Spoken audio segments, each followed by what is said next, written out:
एक तरफ पीएम मोदी की रैली में खाली कुर्सियां, दूसरी तरफ रोड शो से पब्लिक गायब। माजरा क्या है? इतना ही नहीं, प्रधानमंत्री रैली में मंच से खड़े होकर कह रहे हैं चट्टा बट्टा और कट्टा। क्या कट्टे वाली भाषा पर एक बार फिर से पीएम मोदी उतर आए? मतलब कि जो बिहार में जैसे कट्टा कट्टा कट्टा कह रहे थे ना, वैसे ही अब बंगाल में हुआ क्या?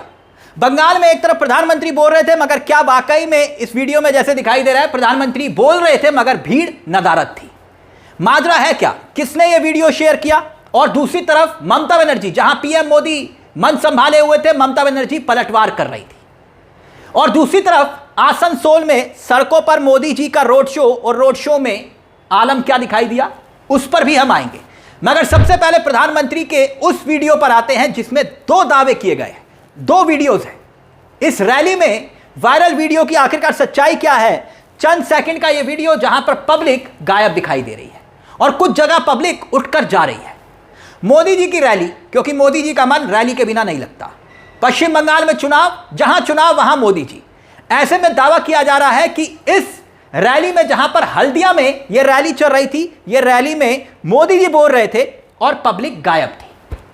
और तृणमूल कांग्रेस बकायदा उसने अपना भी वीडियो शेयर किया जहां पर खचाखच भीड़ दिखाई दे रही है। हल्दिया में प्रधानमंत्री नरेंद्र मोदी बोल रहे थे। 46 सेकंड का यह वीडियो है, पहले यह वीडियो देख लीजिए जहां पर प्रधानमंत्री की आवाज सुनाई दे रही है और पब्लिक गायब दिखाई दे रही है कुर्सियों से। पहले यह वीडियो देखिए और फिर एक और 24 सेकंड का वीडियो है, फिर वो कट्टे वाली भाषा भी आपको दिखाएंगे। सुनिए जरा। यही हम बंगाल में करना चाहते हैं, इसलिए आप बहन बेटी का मैं आज आशीर्वाद मांगने आया। मैं आज आपके पास मांगने आया, मुझे आशीर्वाद दीजिए, मेरे साथियों का आशीर्वाद दीजिए। साथियों, गुलामी के कालखंड में सतीश चंद्र सावंता जी ने, कामनिष्ठ जातीय सरकार ने अंग्रेजों की सत्ता हिला दी थी। आज इसी धरती पे मैं पश्चिम बंगाल को। बात सिर्फ एक वीडियो की नहीं है, अब एक और 24 सेकंड का वीडियो है, वो भी मैं आपको दिखाता हूं। और उस वीडियो में आपको दिखाई देगा कि लोग खड़े होकर कुर्सियों से जा रहे हैं। जैसे कि ये वाला वीडियो देखिए, लोग कुर्सी खाली है और जो है भी बैठे भी हुए वो भी जा रहे हैं। अब ये 24 सेकंड का वीडियो भी देखिए। आप कमल साहब पर बटन दबाइए, बीजेपी सरकार बनते ही यहां 7 पे कमीशन लागू करवाएंगे, ये हमारी गारंटी है।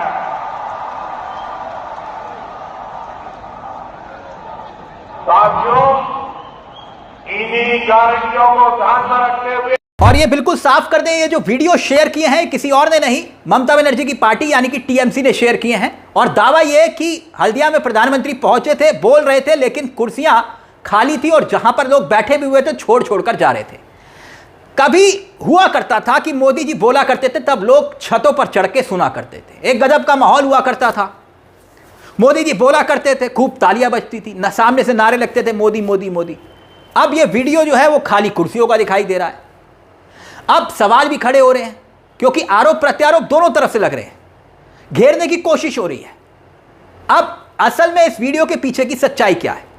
जहां तक मुझे लग रहा है कि कोई भी रैली होती है तो पीछे की कुर्सियां खाली होती हैं, अधिकतर होती हैं, इसमें कोई दो राय नहीं, चाहे वो किसी की भी रैली हो। और कई बार यह भी होता है कि मैदान अगर बड़ा है तब भी कुर्सियां भरना पॉसिबल नहीं होता, यह भी सच है। मंच पर तो लोग कुर्सियां छोड़ छोड़कर, जब बड़े नेता आते हैं तो मंच पर अक्सर होता क्या है कि मंच पर नेता पहुंचे तो पब्लिक होती क्या, जो पीछे की तरफ होती है, तो वो आगे की तरफ भागना शुरू कर देती है। और हो सकता है इस रैली में भी ऐसा हो। लेकिन सवाल यह कि जो मोदी जी की रैली होती है उसमें संसाधनों को झोंक दिया जाता है पूरी तरह से। अभी हाल ही में हमने आपको एक जेवर की रैली दिखाई थी जहां पर 4000 सरकारी बसों को लगा दिया गया था, लेकिन वहां पर रैली में दावा किया गया था कि पूरा खचाखच सब कुछ भर गया, क्योंकि संसाधन झोंक दिए जाते हैं।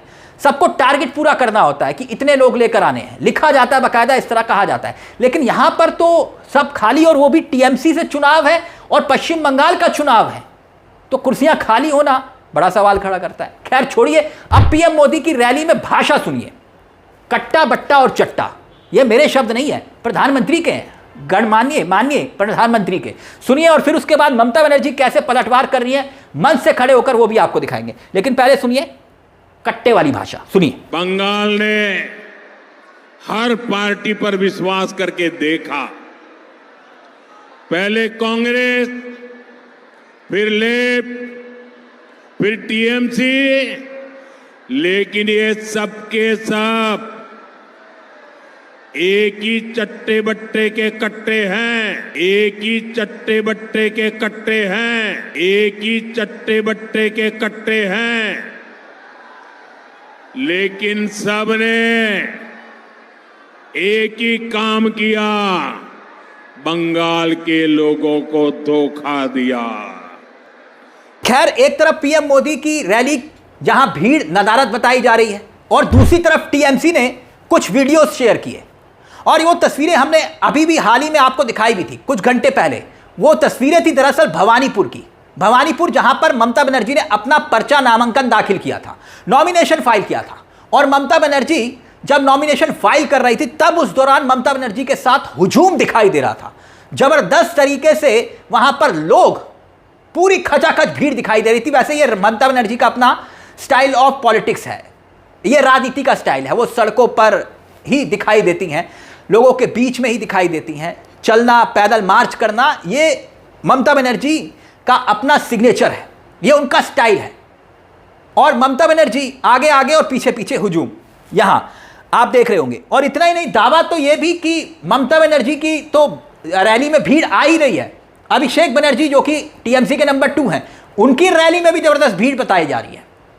यानी दोनों तरफ दावे किए जा रहे हैं कि टीएमसी की रैली में भीड़ और दूसरी तरफ पीएम की रैली में यहां कुर्सियां खाली। खैर, अब ममता बनर्जी की रैली में मंच पर जब ममता बनर्जी के हाथ में माइक होता है तब ममता बनर्जी बेहद एग्रेसिव भी दिखाई देती हैं। अब हुआ यह कि एक बार फिर से उन्होंने चुनाव आयोग और बीजेपी दोनों को मंच से लपेट लिया, सिर्फ महज 50 सेकंड में।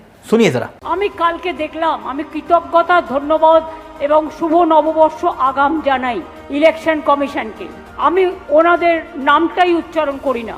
এই যে ভাইয়েরা ভালো করে তুলুন, গদি মিডিয়া ভালো করে বিজেপির কাছে পৌঁছে দিন। আমি বলি আপনাকে কৃতজ্ঞতা জানিয়ে বলি শুভ নববর্ষ। তৃণমূল কংগ্রেসকে কালকে একটা টুইটার করেছেন, বলেছেন ওনাদের হ্যান্ডেল থেকে, উনি বলেছিলেন আলটিমেটাম, তৃণমূল কংগ্রেসকে আলটিমেটাম নির্বাচন কমিশন অফিস থেকে হ্যান্ডেল করা হয়েছে টুইট করে। আমি ওনাকে বলি অনেক ধন্যবাদ, অনেক নমস্কার, অনেক কৃতজ্ঞতা, অনেক প্রণাম, অনেক সালাম। আপনি তৃণমূল কংগ্রেসকে আলটিমেটাম দিয়েছেন বলে এটাই প্রমাণ হচ্ছে তৃণমূল কংগ্রেস একমাত্র লড়তে পারে বিজেপির বিরুদ্ধে, আর কেউ পারে না। खैर, यह भी सच है कि राजनीति में भीड़ वोट का पैमाना नहीं होती, यानी यूं कहिए कि वोट की गारंटी नहीं होती। भीड़ कोई भी किसी भी वक्त किसी भी जगह पर इकट्ठी कर सकता है अगर वो राजनेता है तो, इसमें कोई दो राय नहीं। लेकिन जो भीड़ आती है ना, वो नेता को देखने आती है, सुनने आती है, लेकिन वो वहीं पर ही वोट करेगी जिसको देखने और सुनने आ रही है, इस बात की कोई गारंटी नहीं, चाहे वो बीजेपी हो या फिर टीएमसी हो। ऐसे में दावे दोनों तरफ से किए जाते हैं। जैसे कि एक और उदाहरण के तौर पर दावा दिखाता हूं आपको। आसनसोल का ये रोड शो देखिए, प्रधानमंत्री नरेंद्र मोदी पहुंचे थे आसनसोल, और रोड शो में देखिए आपको कोई भी जो लॉन्ग शॉट है ना वो नहीं दिखाई देगा। क्यों? क्योंकि जो क्लोज शॉट है ना, जो जहां पर आपको सिर्फ क्लोज शॉट दिखाई दे रहा होगा, वहां दरअसल पीछे लोग हैं ही नहीं, सिर्फ एक लेयर आपको दिखाई दे रही होगी, लोग नहीं है। यानी जो क्रेज दिखाई देता था मोदी जी के लिए, मोदी मोदी नारे लगते थे रोड शो में, लोग, पब्लिक खड़ी होती थी, वो नहीं दिखाई दे रहा। अब चुनाव हाई प्रोफाइल है और ऐसे में अगर रैली में जनता नहीं पहुंच रही तो यह बीजेपी के लिए अलार्मिंग सिचुएशन है। इतना सब कुछ होने के बावजूद, जहां पर टीएमसी को लेकर चुनाव आयोग ये लिख दे कि टीएमसी को 2 टूक, और उसके बावजूद भी, क्योंकि मोदी जी के अब भाषण आप सुनेंगे ना तो आपको एक शब्द जरूर दिखाई देगा, उसमें सुनाई देगा, और वो होगा भय भय भय, यानी कि डर, भय और डर, ये जरूर दिखाई देगा। क्योंकि टीएमसी ने उन्हीं शब्दों का जिक्र किया है, माफ करिए, चुनाव आयोग ने उन्हीं शब्दों का जिक्र किया है अपने ट्वीट में, भय और डर का। तो प्रधानमंत्री के मुंह से आप डर शब्द सुनेंगे, बंगाल में हर रैली में डर शब्द आपको सुनाई देगा, यह यकीन मानिए। इस पूरे मुद्दे को लेकर आपकी क्या राय है? अपनी राय हमें कमेंट बॉक्स में जरूर दीजिएगा। मुझे तिलक चावला को दीजिए इजाजत। एक छोटी सी दरख्वास्त, चैनल को सब्सक्राइब जरूर कर लीजिएगा। मंच आप ही का है, जहां हम सिर्फ खबर नहीं दिखाते बल्कि खबर के पीछे की खबर भी बताते हैं। नमस्कार, जय हिंद, जय भारत।